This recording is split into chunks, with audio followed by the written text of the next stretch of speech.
Calgary's budget for 1 year of policing is $300 million. So what does he like? Well, the gas tax transfer being made permanent. This has been a long battle with two prime ministers now and several finance ministers to ensure that this is a permanently funded gas transfer program. All parties in the confirming their support for the permanent transfer, and this is certainly one bright light within this year's budget. And talking about gasoline, thanks to record oil prices, you may see gas going up at the pumps before the weekend. At last check, oil was trading at almost $101 US a barrel.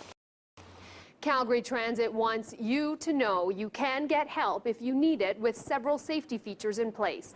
On Board Together, Calgary Transit and You. It's a new public awareness campaign aimed at letting everyone know there are measures on and off the trains to protect you. Everything from help phones to video cameras to patrols by city police and transit officers. We have peace officers who are out patrolling the system, and we've also have operations supervisors in distinctive yellow vests that are out patrolling the system in the evenings. Transit is adding an additional 9 people to take the total patrol team to nearly 100, and that does not include city police, who are also patrolling the Northeast line. Every day, about 270,000 passengers ride the trains. That is double the number using the system 10 years ago. The Calgary Homicide Unit is asking for your help to investigate the murder of a 33-year-old father. Christopher Armstrong was gunned down in the alley behind his Madeira-closed Northeast home Monday night. Police say the victim knew his killer and say the shooting was not gang-related. Investigators are now asking neighbors to help them look for the gun used in the slaying. They think it may be ditched. So we're asking members of the public if they could check garbage cans, backyards, back alleys in and around that Madeira or Marlborough area to see if possibly that weapon has been located or had been discarded in their area. Investigators questioned several people yesterday. So far, no one has been arrested in this Calgary's 7th homicide of the year. We may never know what caused that $2 million fire on 17th Avenue Southwest Sunday night. Fire crews were called out to the Westside Mountain Shop just before 7 p.m. Fire investigators have listed the blaze as undetermined. Several experienced investigators have gone through trouble left at the site, and they can't find any probable cause. It's 8:06 now. We're at 7 degrees. Let's head over to Dave and Tara.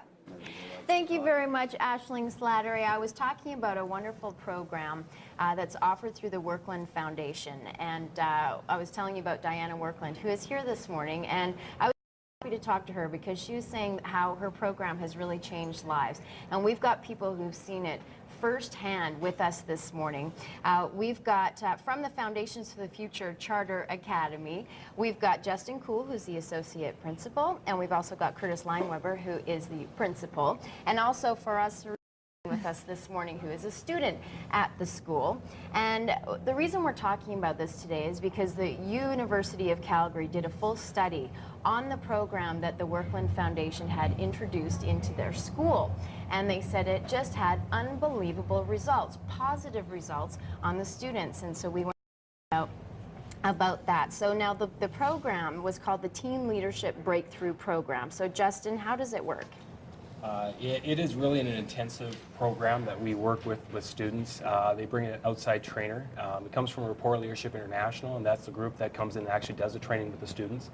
The students go through a 2.5-day overnight program where they experience a whole bunch of different activities. A lot of people say, well, it's like a course where you sit down and you do a bunch of pencil and paper and all that kind of stuff. Not even close to it. It's definitely activities that are meant to replicate real life situations and to use it as a metaphor on how they can take it forward with their life. How can they be so much more successful in their life? Deanna Werklund brought this to us and said, hey, you know, this might be a great thing. And we got an opportunity to get involved with that. They wind up funding a large portion of the training for our teens, and that's where the success happens. You've got a community partner looking at a way to support kids and to be beneficial in their leadership and their development. That's awesome. Okay, so Kurtis, then the Werklund Foundation came to you, and why did you want to get involved? Well, we have somewhat a unique mandate as a charter school. Character and leadership development are part of the core focus of what we do. In all of our research, as far as we know, we are the only public school that has a mandatory leadership program for all of our students starting in grade 9 and going through grade 12. So when someone came to us with the opportunity to say, you know what, we've discovered this leadership training program for teens and we think it can have a powerful impact. We'd like to do a study. Would you be interested? It was so in line with who we are as a school and what we believe in that it easy to answer yes, and that was just the beginning. The beginning, and some of the results from the University of Calgary, they say that this teen leadership breakthrough program had increased self-esteem, confidence, emotional intelligence, and social and communication skills, and maintained those improvements for 6 months, which is huge. So when you talk to your students and you see how they've reacted, what kind of difference did you see? What was the impact? Huge. I've seen students that sit back normally in my classes and don't interact as much, and really, you know, they're engaged and you really know that they're with you, but you don't get them to step out and say things in class, to involve themselves in the discussions. For example, I had one student that came back and I said, do you want to share your experiences? He said, sure. And he runs up to the front and jumps up and starts talking a mile a minute. And I hadn't heard from this student in probably about 2 years. Wow. And just, I mean, the amount of focus that happens within the classroom too. I mean, I can talk to the kids and say, listen, you know, we need to focus at this point in time. It's okay at this point in time to make sure that you don't give anybody something called sympathy votes, which is some of the terminology that we use within the classroom to carry forth some of the stuff that rapport has given us. And so it gives us that common language. So when I talk about no sympathy votes, I talk about, you know, the fact that we want to give people constructive feedback, and feedback thing. Yeah. And to not give them the feedback they need and they desire so that way they can grow, we're cheating them. And so within that discussion that we have around the classrooms, there's this common language that builds. That's life, right? That's real life. You get out of school and people are going to tell you the way it is. Yeah, we had an assembly where we had 150 students in total stand up, sing out "O Canada." Part of what they do in one of their final exams, our teen leaders came back and said, we want to create this within our school. And she said, okay, well, we need to include everybody. So they stood up and they said, you know what, O Canada means something to us, so we're going to stand out and we're just going to sing in the middle of an assembly. Can you give us the time to do that? That makes me want to cry.